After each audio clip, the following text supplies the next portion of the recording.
warahmatullahi wabarakatuh. Alhamdulillah alamin. Wassalatu wassalamu ala asrofil anbiya wal mursalin wa ala alihi washabihi ajmain. Perkenalkan, nama saya Yufana Milariani. Saya dari kelas 11-7.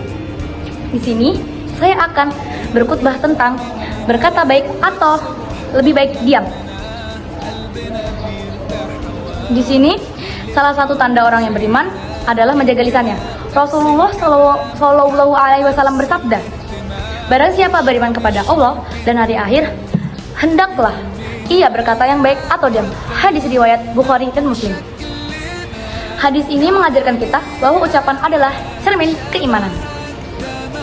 Banyak orang yang celaka, bukan karena tangannya, tapi karena lisannya. Betapa banyak perselisihan, permusuhan, bahkan perceraian yang bermula dari ucapan yang tidak jaga.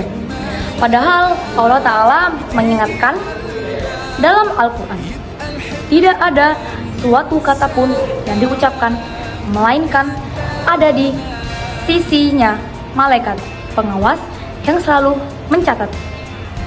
Quran Surat Qaf ayat 18. Maka kalian jagalah lisan kita dari kata-kata yang menyakiti. Lisan itu adalah kalau tidak bisa berkata baik, maka kita harus menjaga lisan dan perkataan. Karena kita tidak tahu hati orang itu berbeda-beda. Ada yang bisa menerima candaan, ada yang bisa tidak menerima candaan, ada yang bisa membedakan candaan, ada yang bisa tidak membedakan candaan. Jadi dari kata-kata itu kita harus lebih baik berhati-hati sekali dengan berkata-kata, dan lebih baik kita menghindari namanya gibah, menjunjing, fitnah, dan mengomongin orang dari belakang. Jadi lisan itu berharga jika kita menjaganya. Kalau tidak bisa menjaganya, kita lebih baik diam. Dan Allah itu suka orang yang diam dan tidak berkata kasar, karena Allah murka jika orang yang sembarangan berbicara, itu Allah sudah murka. Nah, dari sini Allah Ta'ala mengingatkan dalam Al-Quran, tidak ada suatu kata pun yang diucapkan, melainkan ada di sisinya malaikat pengawas yang selalu mencatat.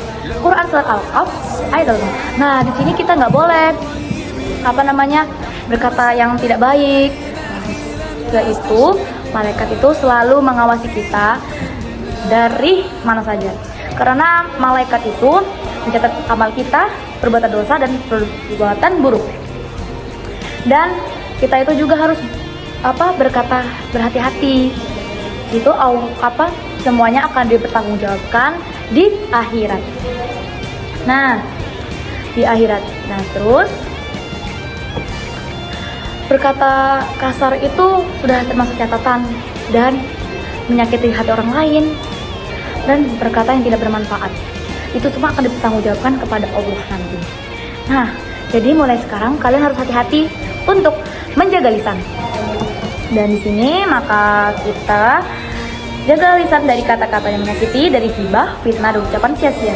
Jika tidak berkata baik, lebih baik diam. Nah, kalau nggak bisa diam, kita berlatih terus untuk diam. Jika kita kebanyakan menggibah orang lain, itu juga termasuk dosa, sama saja memakan daging saudaranya. Oke. Jadi mari kita jadikan lisan kita sebagai sumber pahala, bukan sumber dosa. Kita bisa menanganinya dengan menghindari semua perkataan yang tidak bermanfaat itu dengan berzikir, membaca Al-Quran, dan mengucapkan salam, memberi nasihat, dan menebarkan kebaikan. Rasulullah SAW bersabda, sesungguhnya seorang hamba dapat mengucapkan satu kalimat yang diridhoi Allah, tanpa ia sangka Allah meninggikan derajatnya karenanya, dan dia bisa juga seseorang mengucapkan satu kalimat yang dimurkainya Allah tanpa ia sadari, lalu dilemparkan ke dalam neraka karenanya. Hadis riwayat Bukhari dan Muslim. Nah, jadi di sini kita harus berkata baik karena Allah suka sekali namanya berkata baik. Berkata baik dan bermanfaat. Kita seperti kita memuji Allah, terus berzikir, membaca Quran, dan lain-lain.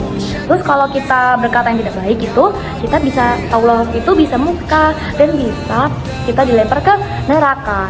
Jadi kita itu harus lebih baik diam. Kalau nggak bisa berkata baik, ya seanunya lah ya, sebisa mungkin kita harus diam. Nah, di sini semuanya semoga Allah Subhanahu wa taala memberi kita kemampuan untuk menjaga lisan, memberi akhlak, dan menuntun kita untuk selalu berkata yang baik. Jadi di sini saya harapkan untuk teman-teman semuanya, semoga kalian bisa menjaga lisannya dan tidak lagi penggibah dan saling mengejek-mengejek dan saling mengomongi satu sama lain. Dan saya harap semoga kita selalu diberi kemudahan untuk menjaga lisan dan diberi kemudahan untuk tidak berkata buruk. Dan sebaik-baik manusia adalah lebih baik diam. Dan di sini saya tutup dengan hati yang dalam. Mohon maaf jika saya ada salah atau perbuatan saya selama saya berkhutbah ini. Dan saya akhiri. Wassalamualaikum warahmatullahi wabarakatuh.